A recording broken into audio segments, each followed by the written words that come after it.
Hello friends, कल मैंने एक डिक्टेशन अपलोड की थी अपने चैनल में। वो पिछले साल के जो हमें पेपर बोले गए थे उसके डिक्टेशन थी। मैं आपको पिछले साल के 100 के डिक्टेशन के भी पहले पेपर्स अपलोड करके आपको वीडियो बना के दूंगा।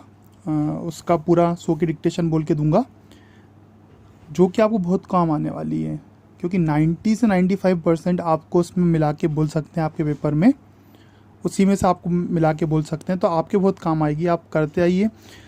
पूरी 100 का पेपर है, 5 की स्पीड में रहेगा लगातार। और मैं साथ में संपादिका भी आपको बोलूँगा। हफ्ते में 2 बार आपकी संपादिका चलेगी, जो कि एसएससी, रेलवे, ग्रुप 4, स्टेनो से रिलेटेड जितने भी हैं अपने सूबेदार और जितने भी स्टेनो से रिलेटेड पेपर हैं उसमें आपके काम आएंगे। जितने भी इंटरव्यू में आपके होते हैं उस सब में काम आएंगे। तो मैं अभी आपको 20 सेकंड बाद डिक्टेशन बोलने वाला हूँ पिछले साल के पेपरों की। उसमें से एक की 100 की डिक्टेशन चलेगी पूरी 5 मिनट। 100 के पेपर की है।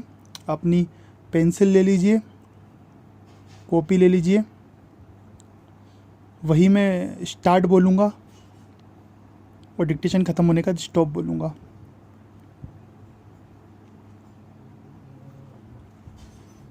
चलिए तो हम स्टार्ट करते हैं डिक्टेशन अपनी। स्टार्ट। उपाध्यक्ष जी, इस सदन के सामने विदेश मंत्री जी ने जो यह संविधान संशोधन विधेयक प्रस्तुत किया है, इसका मैं हृदय से समर्थन करता हूँ। मैंने और शायद इस सदन के बहुत से माननीय सदस्यों ने इस देश के इतिहास का गहरा अध्ययन किया होगा और उनको भी यह स्मरण होगा कि भारत के अंदर अनेकों प्रांत और देशी रियासतें या राज्य हुआ करते थे।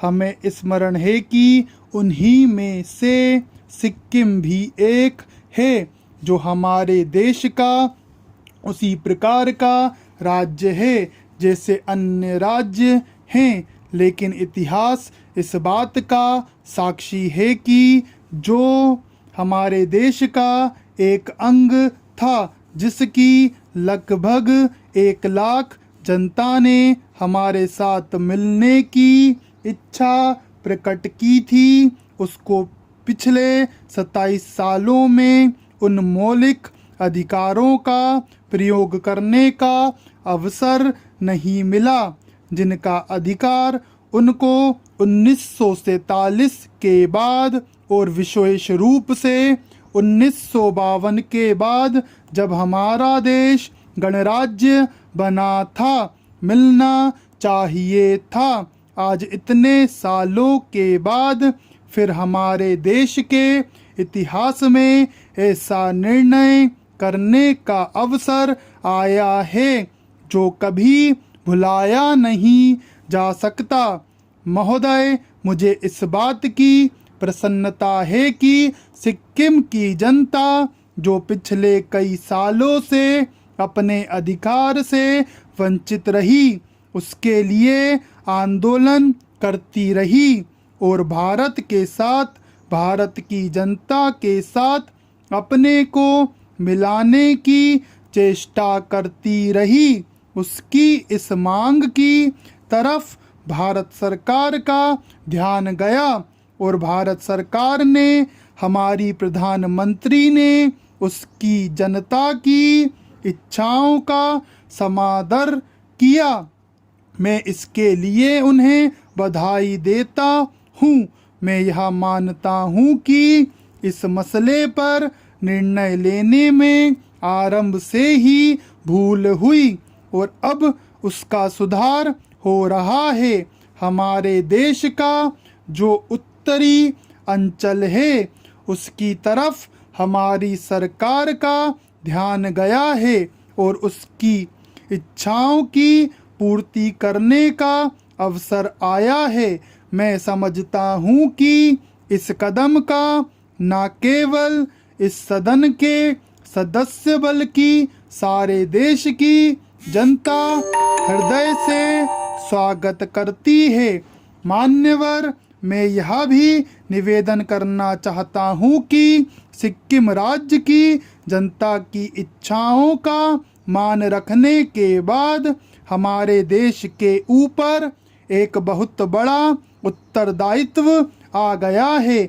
हमने पिछले 25 वर्षों में इस देश के विकास के लिए जितनी योजनाएं बनाई, चाहे वे शिक्षा के क्षेत्र में हो या उद्योग धंधों को बढ़ाने और रोजगार देने के संबंध में हो, उनसे हमारे देश की जनता तो लाभ उठा सकी, लेकिन सिक्किम प्रदेश की जनता उनसे वंचित रही। अब वह समय आ गया है जब हम अपनी योजनाएं बनाते समय सिक्किम का विशेष ध्यान रखें। इस अवसर पर मैं यह भी स्पष्ट करना चाहता हूँ कि सिक्किम के राजा की जो भी नीति हमारे प्रति रही हो, उसकी ओर हमें विशेष ध्यान देने की आवश्यकता है। इस महान देश में बहुत से लोग गलतियां करते हैं, लेकिन मैं समझता हूँ कि उनको सही रास्ते पर आने का अवसर देना चाहिए। स्टॉप।